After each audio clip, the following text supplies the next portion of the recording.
சின்ன விஷயம் அது. அது ஏதோ சாதாரண விஷயமா இருக்கு. அதுல கூட பசங்க பயப்படுறாங்கன்னு பொண்ணுங்க இதெல்லாம் நினைக்கிறீங்க. யாரா இருந்தாலும் தைரியமா சொல்ல பாருங்க. இப்போ நம்ம லவ் பண்றோம் அப்படின்னு அவங்க ஃப்ரெண்ட்ஸ் கிட்ட சொல்றதுக்கு பயப்படுறாங்க. அடங்கொம்மால ஏன் நண்பர்கள்ட்ட சொல்ல பயப்படுறாங்க? முதல்ல முன்னால ஃப்ரெண்ட்ஸ் தான ஓடி போய் சொல்லுவான். ஏப்பா அப்படியெல்லாம் ஒண்ணும் இல்லையே. டவுன் பண்ற மாதிரி, அண்டர் எஸ்டிமேட் பண்ற மாதிரி ஓ பேசிட்டா இப்போ நான் ஒரு பொண்ணை லவ் பண்ணேன்னு சொன்னா அந்த பொண்ணு முன்னால இவனை கலாய்ச்சி அசிங்கப்படுத்திடுறாங்க. பண்றாங்க. ஒரு அசிங்கமாய் போச்சு குமார். வீட்ல இருந்து ஃபோன் பேசுறோம் அப்படின்னா ஐயோ அப்பா வந்துட்டாங்க, ஐயோ அம்மா வந்துட்டாங்க, இரு அப்புறம் கூப்பிடுறேன். அசிங்கம் அல்லவருக்கு. கேஷுவலா ஃப்ரெண்ட் கிட்ட பேசுற மாதிரி கூட பேசலாம். அந்த மாதிரி எல்லாம் பேசுறது இல்ல. இப்ப அப்பலாம இருக்கீங்க. நான் வந்து என் அப்பாவனாலே ரொம்ப பயம் சார். ஏன்னா நான் வீட்ல காதலிச்சு மாட்டிக்கிட்டேன் சார். நோ கமெண்ட்ஸ் சிம்பிளி வேர் ஃபோன்ல வால்பேப்பர் வச்சிருந்து நான் மாட்டிக்கிட்டேன் சார். வால்பேப்பர்ல என்ன படம் வச்சிருந்தீங்க? அவ போட்டு தான் சார் வச்சிருந்தேன். ஆனா சாயங்காலம் வீட்டுக்கு போகும்போது மாத்திப்பேன் சார். அப்ப ஈவினிங் கான்ஷியஸா மாத்திடுவீங்க. என்ன ஒரு புத்திசாலித்தனம். கரெக்டா பஸ்ல போகும்போது அவகிட்ட பேசிட்டே போவேன். ஸ்டாப் வந்தோடனே அப்பயே நான் மாத்திட்டு நான் மாட்டிட்டு போயிடுவேன் சார். என்ன எழவி அது. அதாவது நான் லவ் பண்றது அம்மாவுக்கும் தெரியும் அப்பாவுக்கும் தெரியும்.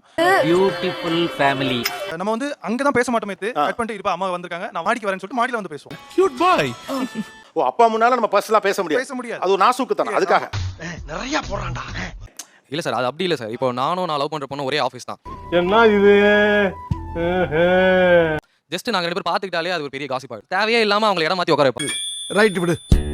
எங்க ரெண்டு பேருக்கு தெரிஞ்ச ஆபீஸ்ல விஷயம். கமிட்டட்னு தெரிஞ்ச இடமாத்தி உட்கார வச்சிருவாங்க. ஆமா புதுசா இருக்கு. ரொம்ப மென்டல் பிரஷர் ஆகி நாங்க ஒருத்தர் வேலையை விட்டு போயிடலாம் அப்படின்ற அளவுக்கு நாங்க ஆயிட்டோம். ஐயோ. நாங்க அபிஷியலா ஆஃபீஸ் விஷயத்தை பத்தி பேசினாலுமே எங்க டீல வந்து திஸ் இஸ் ஆஃபீஸ். ஓ நீங்க நார்மலா இன்னொரு கலீகிட்ட பேசுற மாதிரி பேசல டெக்கோரம்ன்றவாங்க. என்ன கொடுமை சரவணனது. சோ இதுவே நாங்க கமிட்டட்னு தெரியாம இருந்திருந்ததுன்னா ஜஸ்ட் ஒரு கொலீக் நினைச்சிட்டு அவங்க பாஸ் ஆகி போயிட்டு இருப்பாங்க. கரெக்ட். நியாயமான பேச்சுப்பா. இப்போ இங்க என்னுடைய நண்பர்கள்ட்ட எல்லாம் என்னுடைய காதலை நான் டிக்ளேர் பண்ணிட்டேன் அப்படிங்கிறவங்க யார் யார்? இதெல்லாம் யாரா உன்கிட்ட கேட்டா? யாரா நீ? ஓகே அப்ப மீதி பேர் சொல்லல. ஒரு 40% சொல்லிருக்கீங்க. என்ன பழக்கான அது? என்ன பழக்கம் இது? சொல்லாதவங்கலாம் எந்திரிக்க. ஏன் சொல்லல? சார் எனக்கு சொல்ல பயமா இருக்கு.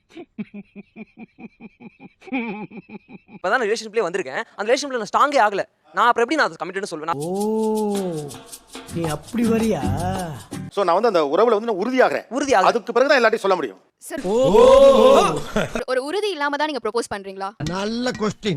உறுதியாகிட்டு தான் வந்திருக்கேன். ஆனா நான் உங்களை பத்தி நான் தெரிஞ்சுக்கணும். என்ன பத்தி நீங்க தெரிஞ்சுக்கணும். என்னங்க எனக்கு ஒண்ணுமே புரியல. அதுதானப்பா எனக்கும் புரியல. அப்பதான் ரிலேஷன் ஸ்ட்ராங் ஆகும். இப்போலாம் எல்லா ரிலேஷன்ஷிப்புமே ஃபர்ஸ்ட் வந்து ஃப்ரெண்ட் ஜோன்ல இருப்பாங்க. ஆஹா.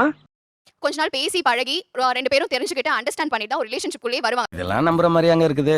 அப்புறம் தான் நீங்க ப்ரோபோஸே பண்ணுவீங்க. அந்த பொண்ணை பத்தி எதுவுமே தெரியும். ஃபர்ஸ்ட் சைட் லவ்லாம் இப்போ யாருமே இல்ல. என்னடி சொல்ற? நீ என்ன சொல்ற? நன்றி நன்றி நன்றி. மறக்காம சர்ப்ரைஸ் பண்ணுங்க. Thank you.